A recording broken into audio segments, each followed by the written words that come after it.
5231JA2006A style water filter. The 006A style filter fits in multiple styles of refrigerators.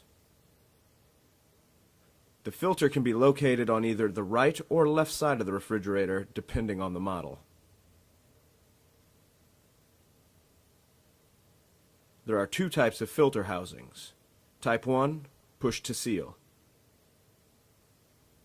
After locating the filter, grip the back of the filter and turn counterclockwise for 1/4 turn. Gently pull backwards to remove the filter from the housing.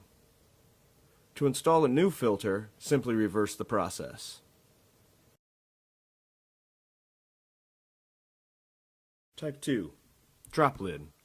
After locating your filter, release the catch on the filter housing and lower the lid.